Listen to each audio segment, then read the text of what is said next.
A minha pergunta seria mais sobre a sua área de atuação, né?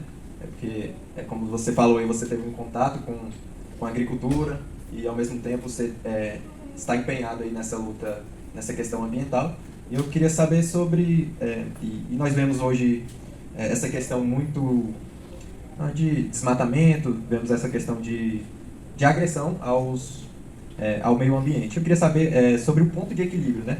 Nós também sabemos que a agricultura ela tem uma importância muito grande, né? O agro ela tem uma importância na sociedade, né? Trazer o desenvolvimento, a estrutura alimentar. E eu queria saber sobre o ponto de equilíbrio, especialmente aqui na região. Primeiro, teve uma coisa que eu não contei, não foi fácil estar nessa área. Além de ficar, mesmo tendo passado no concurso em primeiro lugar, fiquei aguardando aí de molho uns 2 anos. E no dia que eu vou tomar posse, o que acontece? Isso eu não contei, né? Vou contar aqui, que eu acho interessante, antes de chegar na sua resposta. Eu fui pegar um ônibus em Porto Franco para ir a Palmas, né? A poçar. E aí, na metade da estrada, entre Porto Franco e Estreito, o ônibus foi assaltado. E aí, os meus documentos estavam numa mochila de mão que eu estava levando em cima, e um dos assaltantes estava do meu lado. E a primeira bolsa que ele pegou para recolher a carteira de todos os outros foi a minha, com todos os documentos que eu precisaria para tomar posse. E aí eu fiquei lá para ele, rapaz, deixa eu pelo menos abrir a bolsa. E ele com a arma aqui, né, na minha cabeça. E queria só abrir a bolsa, só para eu pegar uma pasta que está aí dentro. O restante, se você quiser levar, você pode levar.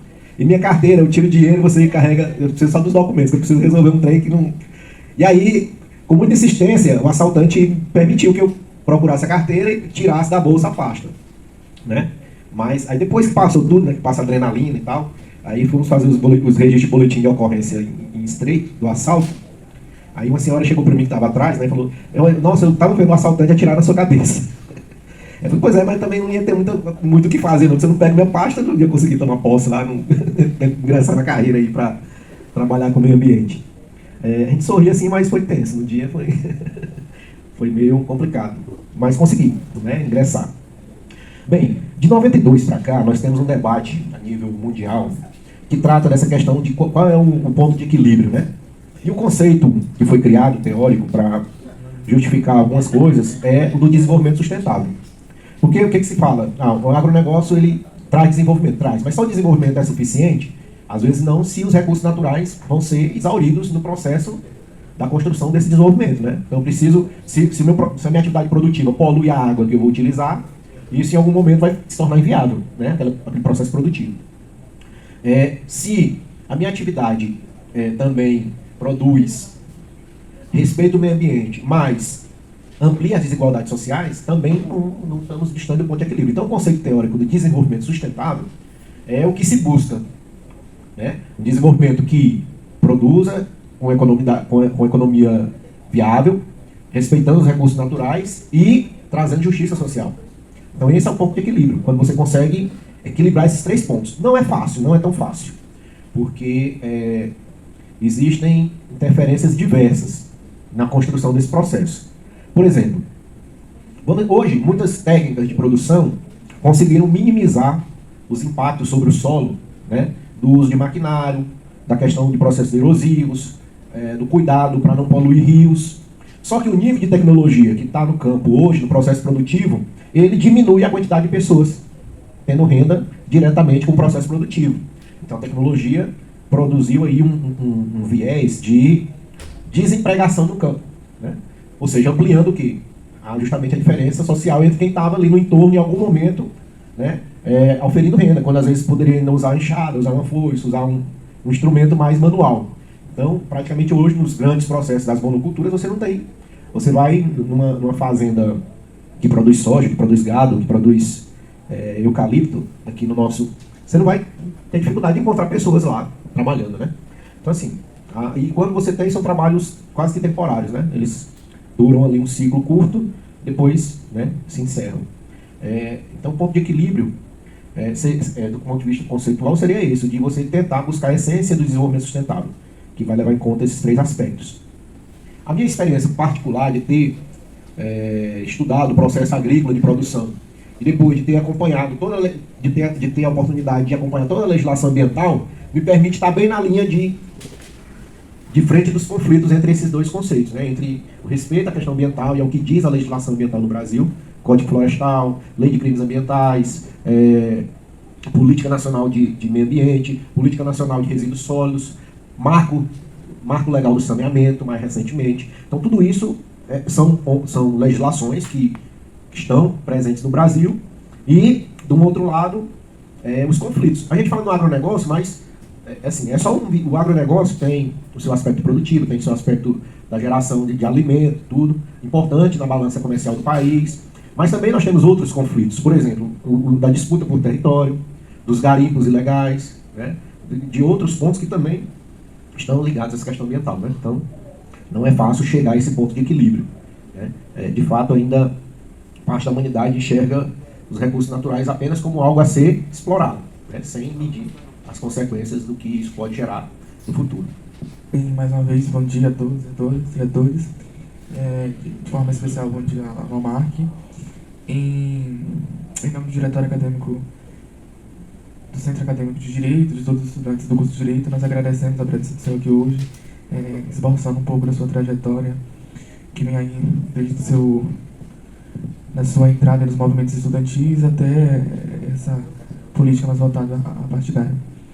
Especificamente, eu não tenho uma pergunta para fazer, só agradecer como já agradeci, e também solicitar ao senhor, né, que possamos, juntamente com o diretor acadêmico e com outros, por exemplo, com a doutora Daiane e com a direção do campus, fazer uma reunião para que possamos discutir, né, uma demanda que é muito ativa hoje, que é a de transporte escolar para os estudantes da universidade. Né? A gente tem enfrentado muitas dificuldades nessa locomoção do centro até aqui ao campus do Babaçu, para que a gente possa buscar alternativas e meios de apresentar essa demanda na Câmara Legislativa da cidade, para que possa ter conhecimento, para que possa, se possível, discutir possíveis saídas. Né?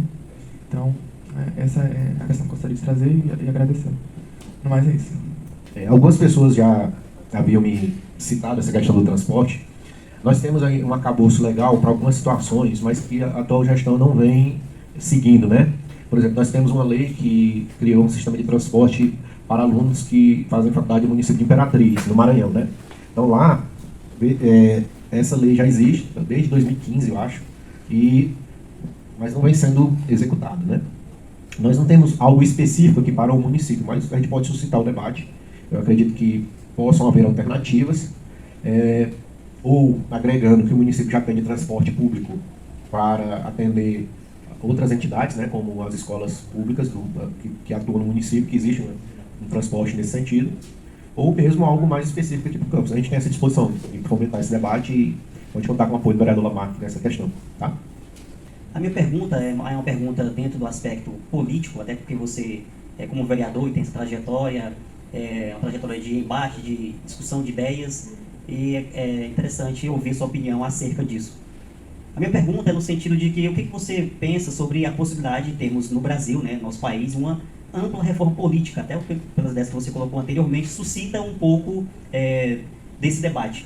E dentro dessa mesma pergunta, o que você acha de o STF rejeitou, né, da possibilidade de termos candidaturas avulsas, independentemente de se estar afiliado a um determinado partido político? São duas perguntas, mas elas andam dentro do mesmo contexto de uma reforma política em nosso país. Obrigado. Muito pertinente e muito importante a sua pergunta, Hilário, porque, de fato, às vezes a sociedade se vê afastada do processo da disputa eleitoral porque não enxerga caminhos para ingressar no processo da disputa. Nós temos, ao longo dos últimos 20 anos, talvez até um pouco mais, mini reformas que vão sendo feitas na legislação eleitoral, e nós notamos, a gente que está no processo da disputa, que muitas vezes elas são feitas apenas para favorecer um pequeno grupo. Às vezes para favorecer o processo da reeleição, né? Às vezes para favorecer partidos que têm um poder maior de barganha pelo tamanho das bancadas no Congresso Nacional. Né? Por exemplo, vou citar alguns casos. A chamada cláusula de barreiras, né? Que foi recentemente votada. O que ela significa? Embora ela trabalhe para que você realmente tenha a presença dos partidos com mais projeção, né? Com maior número de bancada, ao mesmo tempo ela cria barreiras para partidos menores, que às vezes têm causas interessantes, que têm situações, né, necessárias para a sociedade, mas que vão ficar de fora em algum momento por causa do número, por causa do desempenho que precisam ter eleitoral. Não tendo isso, o partido vai ter que ser extinto, né? Ou vai existir apenas de forma figurativa, mas sem poder participar do processo da disputa eleitoral. Em relação à a novidade que nós temos das 2 últimas eleições é a questão do financiamento público. A gente sempre teve os fundos partidários, né, mas nunca teve recurso para a eleição propriamente, né, recurso público para o financiamento eleitoral. E aí, nesse aspecto, eu chamo a atenção para o seu segundo ponto que você colocou, candidaturas avulsas. Qual a dificuldade no sistema do financiamento público, na minha visão? Como eu vou financiar uma candidatura avulsa? Qual o recurso? Como que eu vou dividir isso? Vamos dizer assim, eu vou tirar um X igual de um partido, né, com bancada ou sem bancada, né? Como é que eu vou dividir isso para que você dispute a eleição de forma avulsa? Porque nos partidos a regra é clara, baseado no tamanho da bancada, né? Quanto mais deputados federais o partido tem, mais recurso ele vai ter para o processo da disputa eleitoral. E, internamente, o partido resolve como vai fazer essa divisão. Exemplo, eu tenho lá um valor X geral, eu tenho hoje as cotas para mulheres, eu tenho hoje cota para negro, né? Tanto que teve candidatos aí no Brasil mudando de cor, né? Vocês devem ter acompanhado, que disputaram a eleição com uma cor no passado e que agora mudaram de cor para oferir mais recursos do financiamento público. E aí, talvez, a grande dificuldade no modelo do financiamento público seja essa para a questão da disputa avulsa. Porque quem está avulsa, vamos dizer assim, que saiam 1 milhão de candidatos avulsos. Como que vai financiar a candidatura deles? A não ser que eles se autofinanciassem. Mas isso tem limites. Por quê? Porque eu não posso doar para uma campanha mais do que 10% da minha renda do ano anterior, minha renda declarada. Então tem uma limitação, né, financeira. E outras pessoas também que venham a doar. No processo atual, não existe mais o financiamento de empresas, que existia no passado. Então, pessoas jurídicas não podem mais investir em candidaturas. Pelo menos assim. No caixão. No caixão, né? Que chama, né? Assim, então não pode haver esse tipo de coisa. Mas eu entendo que existe uma demanda para essa questão das candidaturas avulsas. E o que eu estou querendo colocar aqui é uma dificuldade técnica. Né? Como vai financiar no modelo que nós temos a candidatura avulsa, né? Porque também não seria justo você ter um recurso público que todo candidato tem direito para despesas de campanha eleitoral e, de repente, alguém, por ser avulso, não ter garantia de né? Então já seria na própria natureza da disputa um preconceito, né? Ou uma forma de menosprezar quem não tem partido. Né? Então, você teria que criar um percentual para candidaturas avulsas. Nós vamos ter X candidaturas para candidaturas avulsas. Mas tem que estar explícito lá na legislação. Dos outros aspectos, provavelmente nós vamos ter nova reforma. Essa eleição ela foi muito dolorosa, assim, porque geralmente os deputados eles fazem as reformas e na eleição municipal eles aplicam. Eu até brinco que a gente é cobaia de tudo que faz. Aí quando aquilo que vai dando certo, eles vão deixando, né, para a eleição deles. E aquilo que deu muito errado, eles vão tirando. Mas os laboratórios de cobaia são quem? Os vereadores e os candidatos a prefeito. Por exemplo, uma coisa que era muito emblemática nas disputas nossas aqui locais era a presença dos carros de som, fazendo propaganda dos candidatos. Né? E isso foi extinto. Você não pode ter. A única possibilidade que você pode ter do carro é com um candidato junto, ou dentro do carro, ou ao lado do veículo. Caso contrário, o veículo não pode sair divulgando o nome do candidato, ou, né, no formato atual da legislação. Embora, para um município grande, isso realmente, muitos carros fazendo barulho, produzem uma poluição sonora significativa, para os municípios pequenos, às vezes é a única oportunidade que alguns candidatos têm de fazerem a divulgação, porque você não tem televisão, o rádio, até que nós temos, mas tem municípios que não têm, né? Então, assim, de certa forma, diminui um pouco da possibilidade de você divulgar a sua candidatura. A minha pergunta vai mais na questão ambiental. Como se pode ver, essa época é bem mais quente e seca, né? A gente pode ver aqui na cidade que em vários pontos, né? Vários pontos da cidade estão ocorrendo várias queimadas. E eu prestei atenção quando a gente entra aqui na vila, todo dia, de noite, tem uma cortina de fumaça. Sempre está com cheiro de queimada, sempre está esse cheiro, né? Então eu queria perguntar se vocês estão promovendo políticas ambientais e também tendo esse controle acerca das queimadas aqui na cidade. Ana, muito pertinente também sua pergunta. De fato, a questão do fogo, na forma dos incêndios e das queimadas, é um problema, vamos usar aqui um termo da saúde, epidêmico no estado de Tocantins, na região norte como um todo. E aí nós temos vários perfis de queimada. Primeiro, nós estamos numa área de cerrado. O cerrado, ele é um bioma que está adaptado à presença do fogo. O cerrado, se você não queima, em algum momento ele vai queimar. Então ele tem essa característica ao longo de toda a sua formação. As espécies, inclusive, se adaptam para tentar resistir a esse processo das queimas.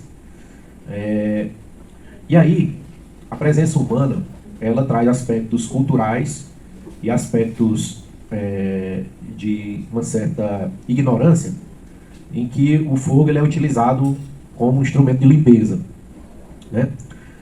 Agora mesmo, quando eu estava vindo para cá, eu estava olhando, eu dei vontade de tirar uma foto lá no alto da ladeira, justamente disso que você estava falando, a quantidade, a cortina de fumaça que tem aqui na parte do campus, que lá que você vê aqui, até aqui no campus, ali naquela ladeira da Pedro Ludovico.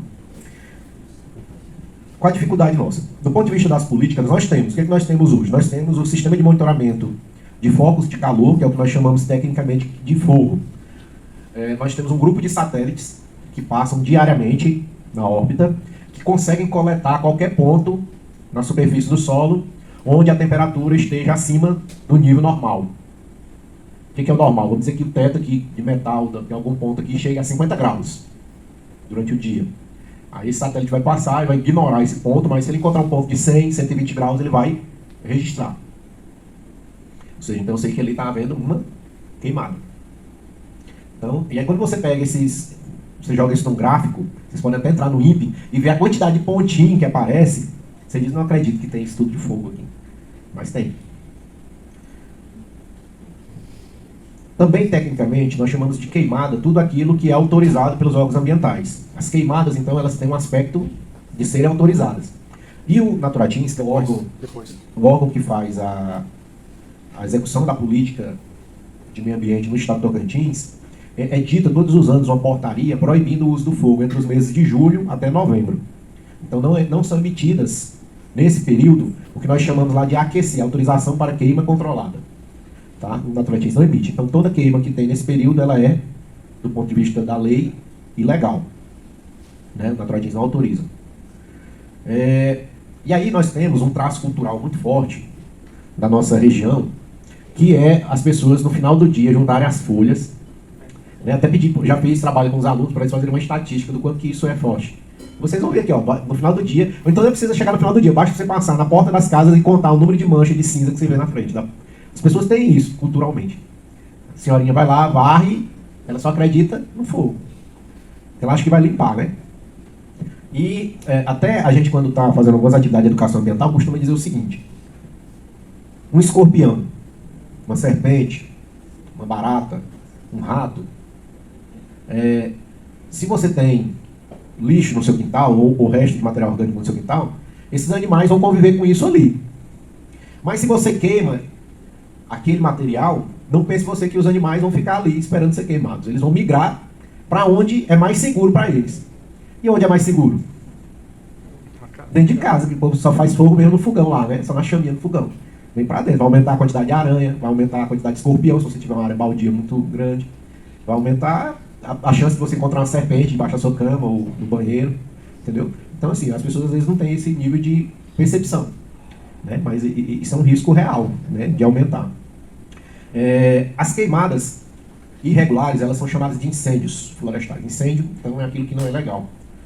E os incêndios ocorrem muito na nossa região de Cerrado aqui. Os números eles são sempre muito altos. Quem tiver curiosidade de consultar, pode entrar no site do INPE e lá tem um conjunto de pesquisas, ele seleciona lá América do Sul, Brasil, Estado do Tocantins, aí você começa a ter as estatísticas do número de focos, até por semana. Você consegue gerar gráficos de quantos focos eu tive naquela semana. Então é muito claro, quando você pega de agosto até agora, no início de outubro, período da chuva, você tem um aumento assim, exponencial do número de focos de calor, né, de queimadas, muito alto. Então, assim, do ponto de vista da lei, nós conseguimos monitorar onde isso ocorre, a coordenada geográfica de onde ocorreu. Nem sempre conseguimos chegar nos autores. A fiscalização nossa faz bastante autuação, né, quando consegue entender onde iniciou a queimada, e a sociedade é importante nisso, ao denunciar, né, tem os mecanismos de denúncia, porque, assim, é muito difícil você fazer perícia de fogo, né, principalmente em área campestre, né? Por quê? Porque ele anda para todos os lados. Então, onde começou?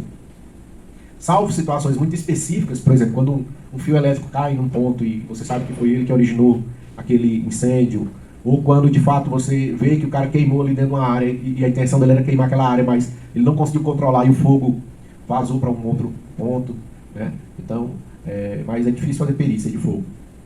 E os danos são enormes, principalmente desse fogo na área urbana. Nós vemos ainda muito nos bairros mais periféricos, né? Porque lá não se queima só a folha, né? Não se queima só o papel. Às vezes tem plástico, às vezes tem baterias, tem outras substâncias que, ao queimarem, vão ampliar a toxicidade dessa fumaça. Aí ali você tem um vizinho idoso, ou uma criança que já tem problema alérgico, a tendência é ampliar essa questão.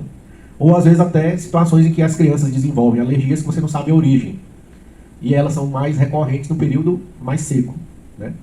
Então, talvez estejam ligadas a essa fumaça que a gente não vê, não nota, mas que está modificando a fisiologia ali da criança, da pessoa idosa. Né? Então tem tudo isso que a gente precisa observar. A cidade de Tocantinópolis, ela dispõe de uma brigada, né? Uma brigada municipal de incêndios. Eu queria saber se há alguma movimentação política assim, para a implementação de uma companhia do Corpo de Bombeiro aqui na cidade, porque tem uma demanda grande, né, de incêndio, e também nós temos ali que o Rio Tocantins é uma época de praia muito movimentada, e só a respeito disso. O estado do Tocantins, ele tem, eu acho que ele, nos destacamentos que ele faz uma estatística aí para essa questão do Corpo de Bombeiros. Aqui, eu não sei de uma demanda específica, um pedido específico para isso, para a vinda da companhia do Corpo de Bombeiros. O que nós temos aqui que nos socorre, em algumas situações já socorreu, é o Corpo de Bombeiros Distrito, que inclusive já socorreu muitas coisas aqui, de incêndio mesmo. Já conseguimos acionar em algumas situações. E temos a brigada, mas a brigada, assim, ela faz um trabalho pontual, né, com uma infraestrutura um pouco menor, né, de combate, e que ajuda, salva muitos lugares aí de tragédias mais severas. Mas, de fato, talvez o Corpo de Bombeiro estivesse mais preparado, né, para determinado tipo de combate, de incêndio, né.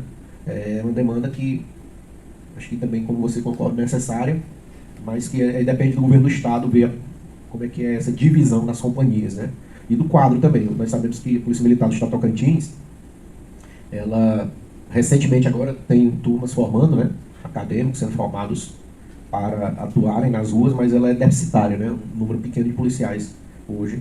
Até o atual governador ganhou, disse que vai continuar chamando quem já fez essa prova inicial, né, eles vão fazer uma nova etapa de chamada, quem sabe não há um destacamento aí para a parte do bombeiro, né.